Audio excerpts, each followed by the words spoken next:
In this video, I'll be diving into Universal, Warner Brothers, and Disney Marvel's presentations at CinemaCon 2025, bringing you the major highlights and showcasing the most exciting movies to look forward to. There's a lot to cover, so let's get started. Kicking things off with Universal, Ariana Grande and Cynthia Erivo took the stage of CinemaCon with director Jon Chu to present the first teaser trailer to the sequel to Wicked, called Wicked for Good. The footage included the first look at Dorothy without showing her face, and there was also golden bricks, a wedding, and lots of flying monkeys. The two witches deal with the consequences of the choices they made, but the footage also suggests their friendship is far from over. In one scene, Elphaba says, "This is between the wizard and I." Later, Glinda warns Elphaba, "They're coming for you." I have no doubt that Wicked for Good is going to be just as big of a hit as the first film, but I also know this one is just not for me. But I know a lot of people really enjoyed it and love these characters. If you're looking forward to Wicked for Good, it hits theaters later this year, November 21st. Universal and Blumhouse teased the sequel to the horror thriller The Black Phone, which stars Ethan Hawke, Mason Thames, and Madeline McGraw, giving attendees a first look at the teaser trailer for The Black Phone 2. In this follow-up, Ethan Hawke returns as the Grabber, but this time, he's seeking revenge from beyond the grave. Finney and his sister Gwen uncover a chilling ability. They can now see the Grabber's next victim through an old phone booth. I'm really looking forward to this sequel. The first movie was one of my favorite horror thrillers that year, and I'm loving the new supernatural twist. It's definitely giving me that Nightmare on Elm Street vibe. But what do you think? Are you looking forward to The Black Phone 2 when it arrives in theaters October 17th? Now let's talk about Warner Brothers' presentation. The studio showed off the first look at Maggie Gyllenhaal's Frankenstein film The Bride, which she directed. The horror romance stars Christian Bale, Jessie Buckley, and Peter Sarsgaard. According to the film synopsis, Maggie Gyllenhaal puts a fresh spin on Mary Shelley's story, setting it in 1930 Chicago, where a lonesome Frankenstein, played by Bale, enlists the help of an eccentric doctor to create a companion for himself. They reanimate the corpse of a woman, creating the bride, played by Buckley. This sparks romance and police interests. The trailer features a rock score with Frankenstein and the bride brandishing guns like Bonnie and Clyde. There's also an intense scene of Frankenstein beating up a man in an alley. This is obviously a different take on the traditional Bride of Frankenstein story, which makes me curious as to who this movie's going to appeal to. If you're interested in seeing The Bride, it opens in theaters March 6th of next year.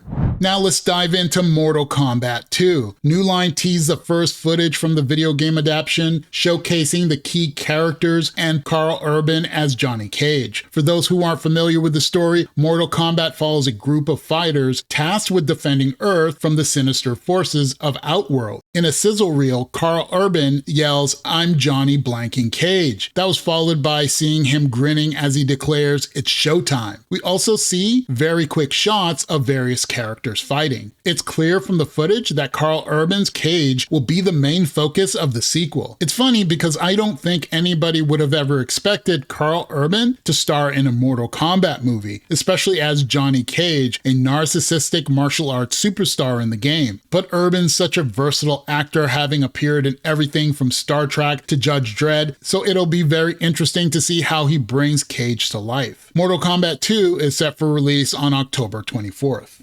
DC Studios also revealed new Superman footage at CinemaCon. The new footage, which was later released online, features David Cornsweet as Superman, Rachel Brosnahan as Lois Lane, and Nicholas Hoult as Lex Luthor. And the footage expands on some of the scenes shown in the initial trailer. It shows Superman falling into the snow. He calls for Krypto, who shows up a little bit too energetic, jumping around and pulling on the badly injured Man of Steel. Finally getting the message, Krypto pulls Superman across the snowy landscape as the massive Fortress of Solitude rises from the ice. There, he's supported by 4 Kryptonian robots, 2 of which are voiced by Alan Tudyk and Michael Rooker. They diagnose his injuries and expose him to a concentrated dose of sunlight. I really enjoyed this new footage. I think Gunn is going to nail the balance between action and the more lighthearted moments. I also love the comic book inspired sci-fi elements we're seeing. It really feels like Gunn gets what made Superman such an iconic character. And mark my words, Krypto is going to steal this movie. The dog is a total menace, but by the end of the movie, he'll probably be everyone's favorite character.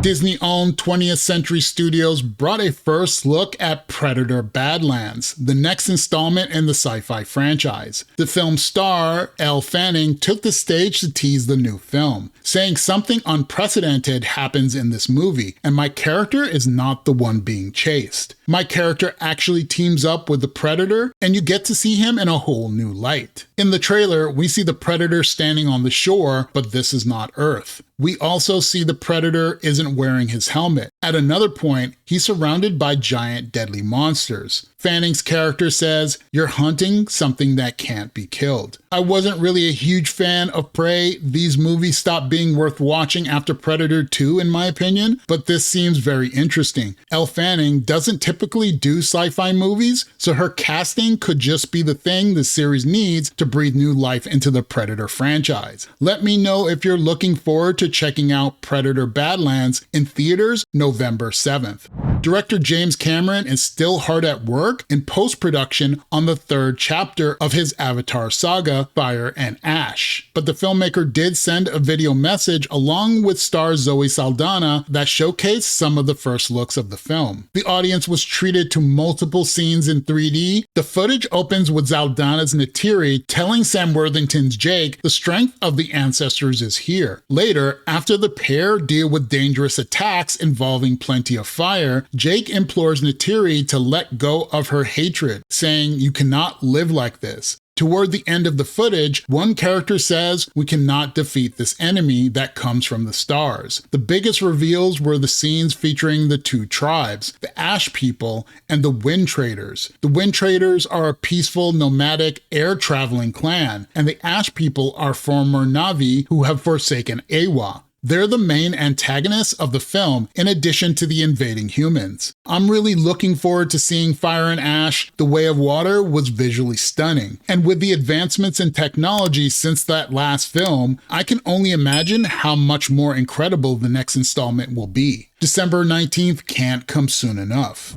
Moving on to Marvel, Kevin Feige shared some exciting updates about Avengers Doomsday. The audience was treated to a special message from the Marvel Studios president himself, who was speaking from the set of the highly anticipated film. Feige teased the plot of the film, revealing that it will bring together some of Marvel's most iconic teams: the Avengers, the Wakandans, Fantastic Four, the Thunderbolts, and the original X-Men. These groups will unite to face one of Marvel's most formidable villains, Dr. Doom. He also mentioned that while the film is still in development, the full cast has not yet been disclosed, leaving fans eagerly speculating about which other characters might make an appearance. I've covered this movie extensively on this channel, completely breaking down the Avengers Doomsday cast announcement, all the missing heroes, how RDJ becomes Dr. Doom, and more. I'll put links in the description if you want to know more about Avengers Doomsday. Moving on to Marvel's first family, Kevin Feige also gave CinemaCon attendees an exciting sneak peek at the Fantastic Four First Steps, offering them a first look at Julia Garner as Silver Surfer. The footage kicked off with a 1960s-style talk show reminiscent of The Ed Sullivan Show, where we get a recap of the Fantastic Four's origin story. We see the faithful space journey that transformed them, their rise to fame, and their unique powers. The footage then shifts to a more personal moment, showing the Fantastic Four's home life in the Baxter Building. We get another look at Herbie, the lovable robot, and he's seen cooking alongside Ben Grimm, played by Eben Moss-Bacharach. But the big reveal is that Vanessa Kirby's Sue Storm is pregnant. But it doesn't end there. We're then introduced to Julia Garner's Shia LaBeouf, the Silver Surfer, delivering an ominous warning: your planet is now marked for death. This is followed by a dramatic shot of Galactus' shadow looming over New York, signaling the impending threat. The tension builds as Reed Richards prepares for a mission, questioning whether or not they're safe. We also get a quick shot of a large crowd running through the streets in panic, with a young girl finding a Thing action figure just before being covered by Galactus' shadow. The teaser ends with the Silver Surfer flying towards the camera on her surfboard. The new trailer definitely seems like a major improvement over the last one. I felt like the scenes in the teaser were too similar to those in the previous Fantastic Four movies. But this latest footage seems like it'll give a much clearer idea of what the movie is really about. So tell me, what did you think about all these movie announcements? What films are you looking forward to the most, and what films are you planning to skip? Tell me your thoughts in the comments below because I really want to know what you think. And don't forget to like and subscribe to the Cinema Maverick channel for more content like this. Thanks for watching, and I'll see you in the next video.